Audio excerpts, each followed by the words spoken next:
अब देखो यही नंबर है ना। ठीक। क्या हो गया भैया, काफी टेंशन में दिख रहा हो।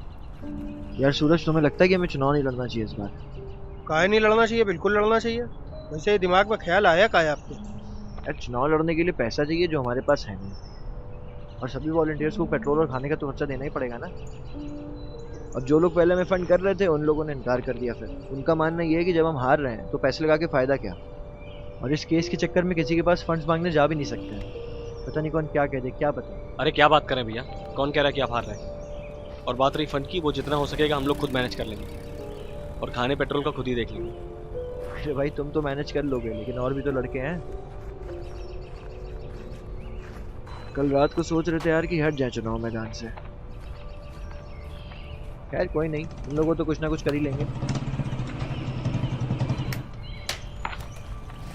चल बे, थाने चल। तुम लोग कौन हो भाई? तुम लोगों को तो पहली बार देखा है यहाँ पे। सत्येंद्र दुबे, सब इंस्पेक्टर, थाना नवाबगंज, उत्तर प्रदेश पुलिस।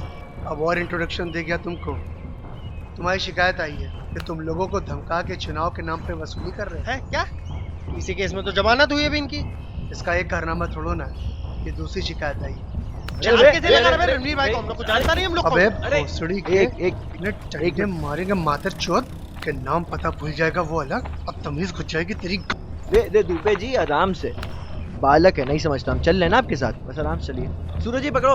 और ये राजवीर साहब का नंबर है, इस पे कॉल करके कहना है कि रणवीर भाई ने कहा है कि सर से बात करके उन्हें आज ही निकलवाएं। बैठ बे। बैठ गए। हट। और जल्दी कॉल करो।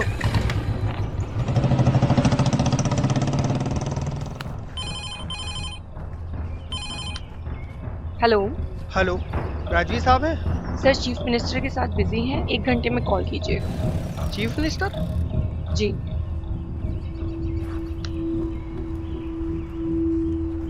लगता है यार इस बार रणवीर भाई बहुत बुरा फंसे हैं।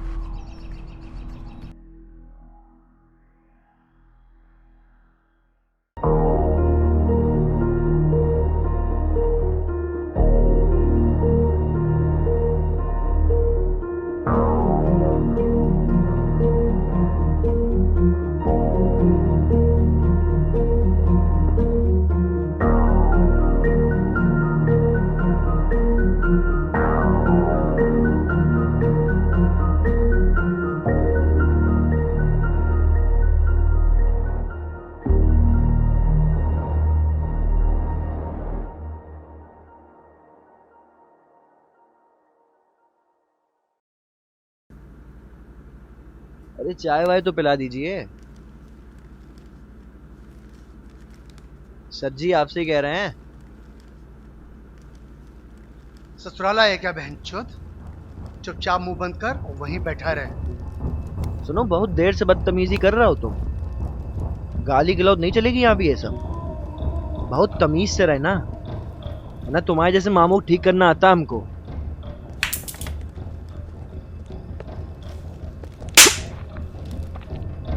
दीदी मेरे सामने उंगली, आवाज या कुछ और उठाने की कोशिश की ना, तोड़ दूंगा। आपका पारितोष इतना डर गया है कि अलग अलग थानों में रिपोर्ट लिखवा रहा है। कह देना उसको, जिस दिन हट गई ना, जड़ से उखाड़ फेंकेंगे उसे।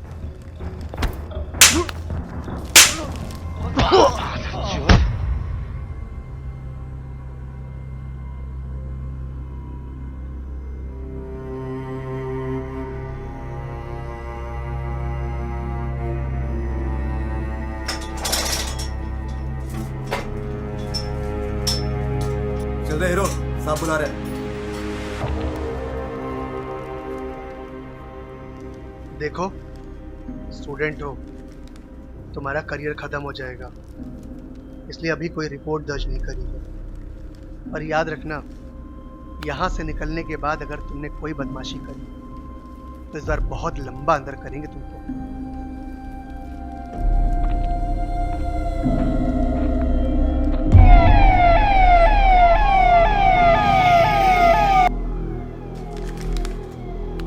सुनिए, यस सर। रणवीर से कहिए कि शाम को फार्म हाउस पे आके हमसे मिले, और उसके साथ एक लड़का है ना सूरज वाजपेयी, उसे जरूर लेके आए। Okay sir.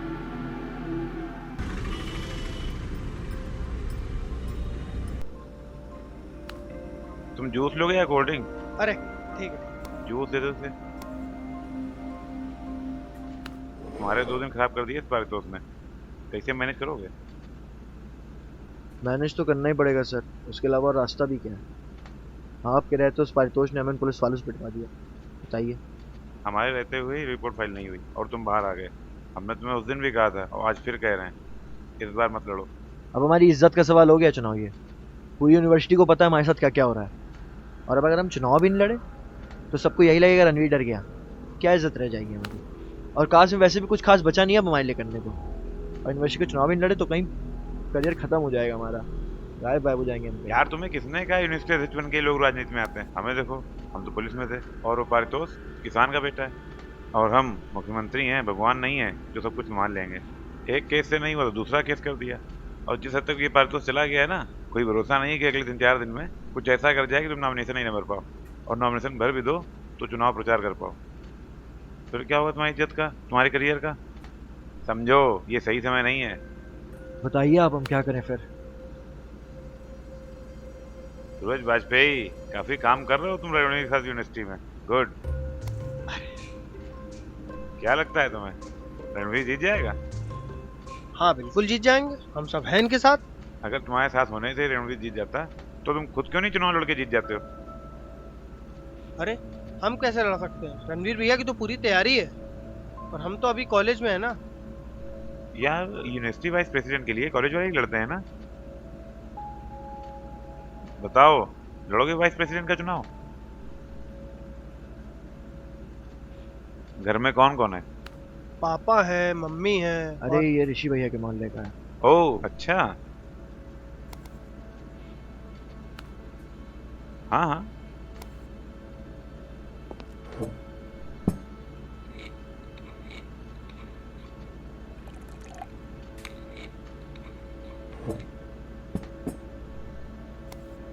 अरे लड़का एंजॉय करने दो, आओ पी लेने दो। तुम्हारी यही चिंता है ना, तुम्हारी पकड़ कम हो जाएगी, लोग तुम्हें भूल जाएंगे, सोचेंगे कि डर गया। मेरे पास एक रास्ता है जिससे सांप भी मर जाएगा और लाठी भी नहीं टूटेगी। एक काम करो, इसे उपाध्यक्ष का कास्ट का टिकट दिला दो, इससे तुम्हारे विरोधियों का ध्यान तुम पर से हटके इस पर चला जाएगा, और अगले 20 दिन तक ये लोग इसके पीछे पड़े रहेंगे, और उसी बीच में हम तुम्हारे सारे केस खत्म करवाएंगे और आशीष को हरवाएंगे। जहाँ तक हमें पता है इस लड़के का ठीक ठाक नाम हो गया है, और ये जीता हुआ कैंडिडेट है। तुम्हारा चेला छात्र संघ में होगा, इसके ज़रिए जो चाहो वो करो, और यूनिवर्सिटी में अपना नाम बरकरार रखो। और अगले साल ना आशीष होगा ना उज्जवल, तुम्हारा मैदान साफ रहेगा, और तुम्हारे समर्थन में छात्र संघ का उपाध्यक्ष होगा। आपकी बात तो ठीक है, पर करण और आशीष इसको टिकट देंगे? अबे यार, कॉलेज लेवल पे इससे मौजूद लड़का कोई और है नहीं काश के पास, और ऋषि की वजह से इसका काफ़ी नाम है। तुम इस पे ध्यान दो, बाकी हम देख लेंगे। तो आप ये चाहते हैं कि जो लौंडा पहले हमारे पीछे खड़ा होकर हमारे जिंदाबाद के नारे लगाता था, अब हम उसके पीछे खड़े होकर उसके जिंदाबाद के नारे लगाएं? अरे यार, राजनीति में थोड़ा बड़ा सोचो, अपने आदमी को ताकतवर बनाओ जिससे वो तुम्हारी ताकत बन सके, लेकिन इतना भी ताकतवर मत बनाओ कि तुम्हारी ताकत छीन ले। चलो लड़के खुशखबरी देते हैं।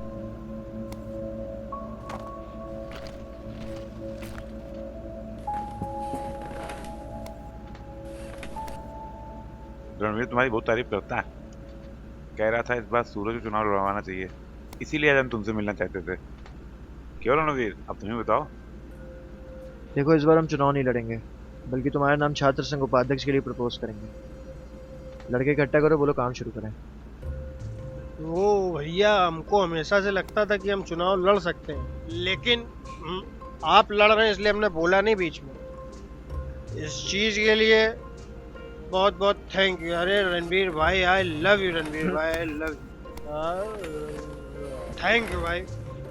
Sir, same sir. सर, आज आपके साथ पी ली, मजा आ गया सर। बहुत अच्छा लगा सर। मेरे भाई भाई भाई, आई लव यू भाई भाई भाई। सर, हम इसको लेके चलते हैं, काफी काम करना है, बाकी आपसे जो पाए वो देखिए। चलो चलो, टाटा सर। संभल के।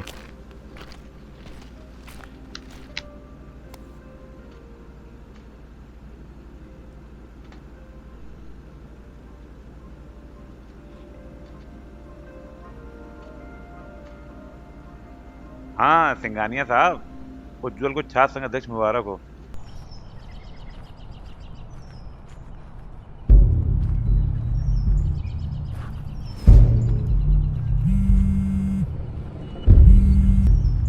हेलो। ठीक।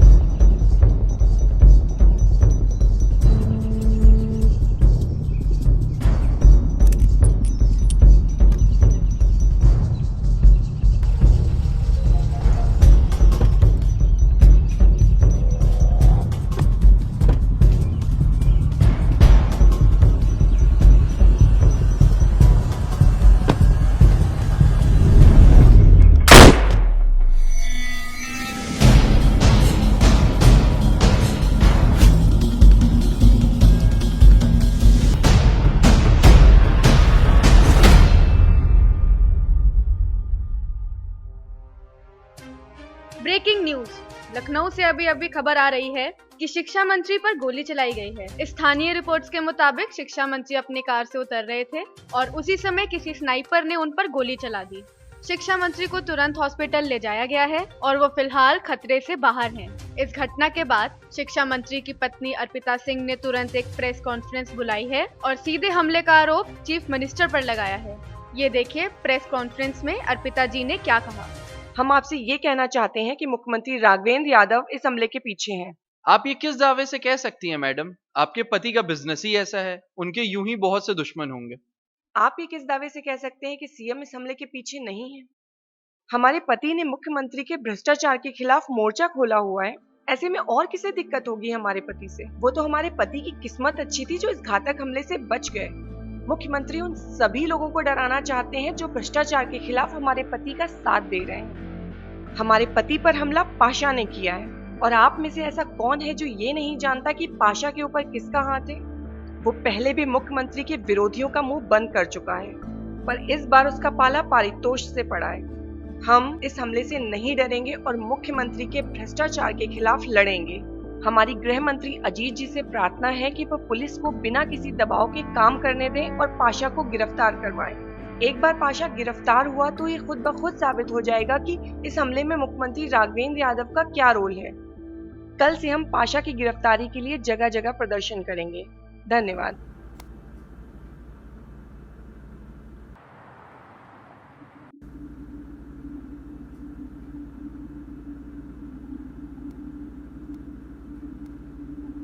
घूमते हो हमारे लोगों के साथ और चमचागिरी करते हो मुख्यमंत्री के लोगों की।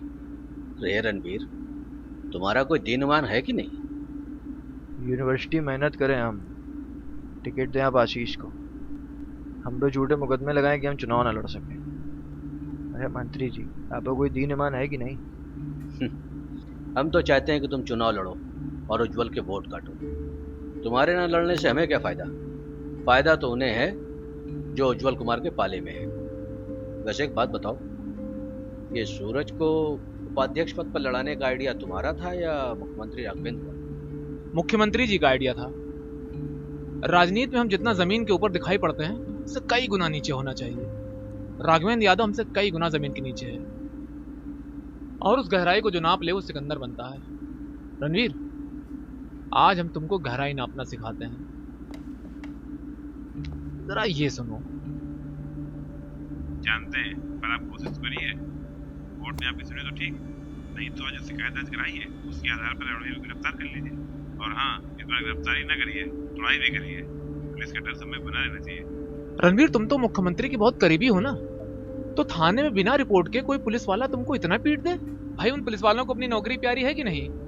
अब इतनी हिम्मत तो कोई पुलिस वाला तभी कर सकता है कि या तो खुद इस काम के लिए कोई मुख्यमंत्री कहे या तो उनसे भी कोई बड़ा आदमी। अब अपने यादव जी से बड़ा आदमी कौन है? वैसे मुख्यमंत्री जी की भी कोई गलती नहीं है भाई, उनके लोगों का समर्थन उज्जवल कुमार को है, तो पहले वो अपने फंडिंग करने वालों का ध्यान रखेंगे कि तुम्हारा? सीएम साहब से बात करेंगे, हमारे साथ ऐसा नहीं कर सकते। क्या मिलेगा बात करके? एक और धोखा। पारितोष भाई ने उसे मुख्यमंत्री बनने में कितनी मदद की, लेकिन उसने क्या किया इनके साथ? तुम तो कदम कदम पर उनके साथ रहे और तुमको थाने में इतनी बुरी तरह पिटवा दिया। ये सब साले अपने फायदे के लिए धोखा देते हैं। अब वक्त बात करने का नहीं, बदला लेने का है। मुख्यमंत्री ने तुमको उज्जवल के खातिर धोखा दिया, लेकिन हम तुमको धोखा देने के लिए नहीं कहेंगे। हम सिर्फ इतना कहेंगे कि अपनी पार्टी की मदद करो, आशीष की करो और अपनी करो। राजनीति में वही चलता है जो आगे की सोचता है।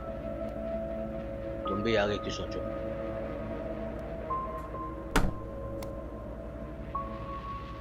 ये तुम्हारे अगले साल चुनाव लड़ने के लिए है, लेकिन अगले साल चुनाव तुम तभी लड़ोगे जब इस साल आशीष जीतेगा। अब तुम्हें पार्टी का साथ देना है और आशीष को चुनाव जिताना है। ये 5 लाख है। जब आशीष जीत जाएगा तो तुम्हें तुम्हारे प्रचार के लिए इतना ही और देंगे। तुम्हारे चुनाव प्रचार में किसी प्रकार की कमी नहीं आने देंगे अगली बार। हम करण से कहेंगे कि कास्ट के हर पोस्टर पर, हर कार्यक्रम में तुम्हारा नाम हो। अगले साल पूरा कास्ट तुम्हारा प्रचार करेगा। एक बात और, कल से तुम सिर्फ और सिर्फ आशीष का प्रचार करोगे, सूरज के साथ नहीं दिखनी चाहिए। मुख्यमंत्री भविष्य में तुम्हारे वोट काटने के लिए सूरज को बड़ा बना रहे हैं। सूरज पॉपुलर है, जीत जाएगा तो अगले साल तुम्हारे लिए दिक्कत पैदा करेगा यूनिवर्सिटी चुनाव में। लेकिन कुछ नहीं, तुम्हारा ध्यान सिर्फ आशीष पर रहे। सूरज की चिंता ना करो, तो पैसे उठाओ और चुनाव पर ध्यान दो। और याद रहे, आशीष जीतेगा तो इतने ही और मिलेंगे, पार्टी में पद अलग से।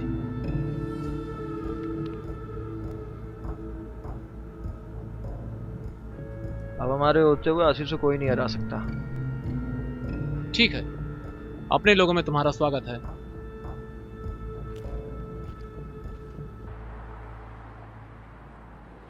कल सबको नॉमिनेशन फॉर्म भरने हैं और कोई भी कैंडिडेट अकेला घर नहीं जाएगा। सबके साथ कोई ना कोई ज़रूर होगा, क्योंकि नॉमिनेशन से पहले प्रत्याशियों को नुकसान पहुंचाने की कोशिश होती है। और कल से हम सब लोग अलग अलग कॉलेजों में प्रचार प्रसार करेंगे। सुबह 6 बजे से कोचिंग सेंटरों में प्रचार प्रसार करेंगे और फिर 9 से 3 बजे तक कॉलेज और यूनिवर्सिटी में प्रचार प्रसार करेंगे। 3 से 7 हॉस्टल में प्रचार प्रसार करेंगे।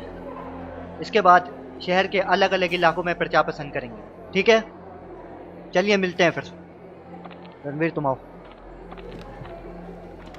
अरे क्या हुआ, वार्डन से बात हो गई थी क्या? हाँ, बात हो गई। इन्हें क्या हुआ?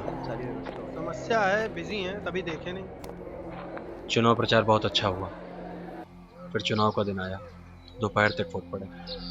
माहौल सारा सूरज भैया के पक्ष में था। शाम को जब गिनती शुरू हुई तो महासचिव का रिजल्ट सबसे पहले आया और यहाँ कास्ट का रोहित जीत गया।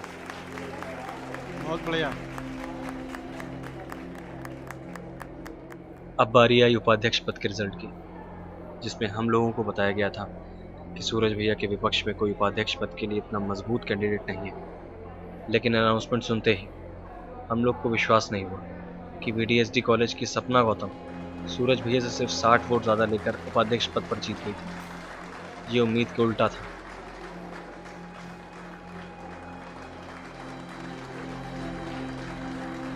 हमने पूरे प्रचार में सपना गौतम पर ध्यान ना देकर बहुत बड़ी गलती की थी। सपना एक डमी कैंडिडेट थी, जिसे सिर्फ सूरज भैया के वोट काटने के लिए खड़ा किया गया था। इसलिए उसने सिर्फ वहां प्रचार किया जहां सूरज भैया ने नहीं किया था। सपना ना होती तो 1400 में से लगभग 1100 वोट सूरज भैया के हिस्से के थे। कुल 1400 में से 1000 वोट सूरज भैया को मिले थे और सूरज भैया 1000 वोट से जीत जाते। हम ये डमी कैंडिडेट वाला खेल नहीं जानते थे और रणवीर जो जानता था उसने हमें बताया नहीं। इस नासमझी की कीमत हमने सूरज भैया की जीती हुई सीट हार कर चुकाई। अब अध्यक्ष पद के लिए गिनती शुरू हुई, जिसमें आशीष 900 वोटों से जीत गया और उज्जवल हार गया। करण बहुत खुश था। कास्ट के 3 में से 2 प्रत्याशी जीत गए थे और सूरज भैया हार गए थे। सब लोगों ने सूरज भैया को नजरअंदाज कर जीत की खुशी मनाई। फिर हम सब वहां से चुपचाप निकल गए। आओ चलो। हाँ, चलो आओ। अरे आओ देवा भाई। अब चीफ मिनिस्टर राघवेंद्र को जब पता चला कि सूरज हार गया और उज्जवल को हराकर आशीष जीत गया और रणवीर ने आशीष से हाथ मिला लिया और विरोधी पार्टी से मिल गया, पारितोष की भी हिम्मत इतनी बढ़ गई कि बेनामी जमीन खरीदकर सरकार को बेचने का आरोप सीधा सीएम पर लगाते हुए कोर्ट में उसने जांच की याचिका दायर कर दी। कोर्ट ने जांच के आदेश नहीं दिए थे, इसलिए संकट पूरा सर पर नहीं था, लेकिन ज्यादा दूर भी नहीं था। इधर सूरज भैया को चुनाव हारने का इतना सदमा लगा कि वो बीमार हो गए। 1 हफ्ते तक घर से नहीं निकले और ना हम लोगों से फोन पर बात की। आरिफ भाई उनकी ये हालत से बहुत परेशान हो गए। फिर वो हमें और सलीम को लेकर के उनके घर पहुंचे। हारना कोई बड़ी बात नहीं है, चुनाव लड़ पाए वो बड़ी बात है। क्या हमने कभी सोचा था कि काश हमारे ग्रुप में से किसी को टिकट देगी? खैर छोड़ो बे। हेलो, अरे तुम? हाँ ठीक है ठीक है ठीक है ठीक है, आ रहे भाई, चलना पड़ेगा, तुम्हारी भाभी ने बुलाया। ये 14 दिन से कहाँ थी जब ये रोतलू जैसा पड़ा हुआ था? साला आज लड़की का फोन आया तो नाचने लगा। घर की साली। अबे यार अब जा रहे हैं, अभी तैयार होना है, ठीक है बाद में बात करते हैं, ठीक है शाम को आना, जाओ। लियो। तो एक लड़की तुम्हारा पत्ता काट के चली गई। हाँ यार, पता नहीं कैसे नहीं देख पाए हम लोग उसे। जितने वोट उसने हमारे काटे हैं ना, वो सब मेरे थे। कहाँ 1000 वोटों से जीत रहे थे, कहाँ 60 वोट से हार गए। तुम इतने सैड क्यों? कम से कम तुम चुनाव तो लड़े, और यहाँ पे इतने सारे लोग हैं जो सिर्फ नारे लगाते रह जाते हैं। तुम्हें पता है? नहीं पता है, बताओ। तुम बहुत खूबसूरत हो। वो हमें पता है, जो तुम बताने वाले थे वो बताओ। यूनिवर्सिटी में चर्चा है कि उस लड़की को हमारे वोट काटने के लिए खड़ा किया गया था, और ये बात रणवीर को बहुत अच्छी तरह पता थी। मगर यार हमने रणवीर को ऋषि भैया की तरीके ही माना था, पर वो शायद ये नहीं चाहता था कि हम चुनाव लड़े, इसलिए उसने हमारी मदद नहीं की। वैसे छोड़ो इन सब सैड बातों को और कुछ ऑर्डर करते, बहुत जोरों की भूख लगी है। महाराज, अबे यार देखो यार, इन लोग की यही नौटंकी है। ये साला कॉपी किताबें यहाँ पढ़ी, इनको कोई लेना ही देना नहीं।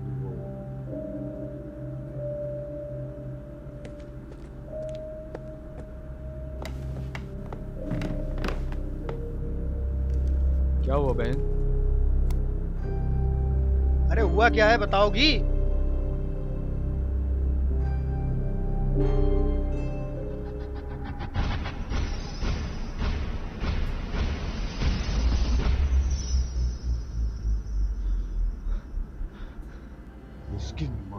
अरे नहीं भाई, मेरी बात सुनिए, हमें पुलिस रिपोर्ट ही करवानी है।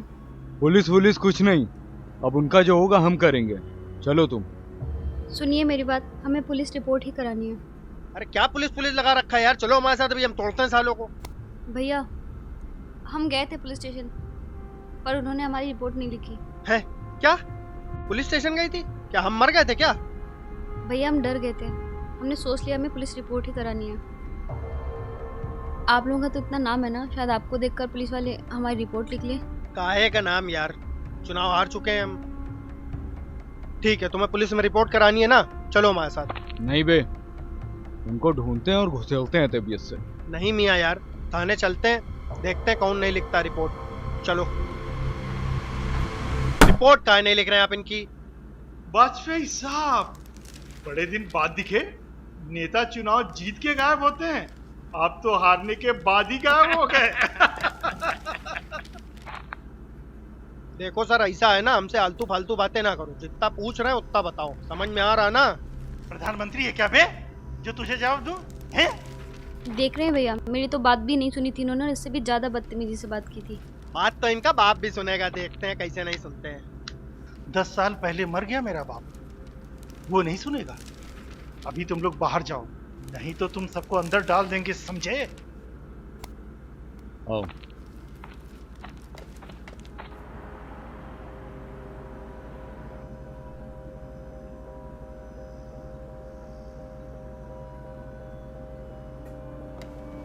इन मामलों में कुछ रखा है नहीं सूरज, अंत में केवल कॉम्प्रोमाइज ही होता है, कोई फायदा है नहीं खींचने का। और वैसे भी लड़की है, कहां तक रक्षा करते फिरोगे नेताजी? उन लड़कों का क्या है, लफंगे हैं, कहीं भी तंग करने पहुंच जाएंगे, फिर क्या करोगे? हैं? चलो ठीक है, गौरव भाई की बात है, उन दोनों लड़कों को पकड़कर यहीं आप लोग के सामने जूते से पीटेंगे। और बताओ, आप चाहे जूते से पीटो चाहे चप्पल से पीटो, हमें फर्क नहीं पड़ता, हमें बस रिपोर्ट लिखवानी है। गौरव भैया, हमें रिपोर्ट लिखवानी है। ये लीजिए, लिखिए। अब खुश?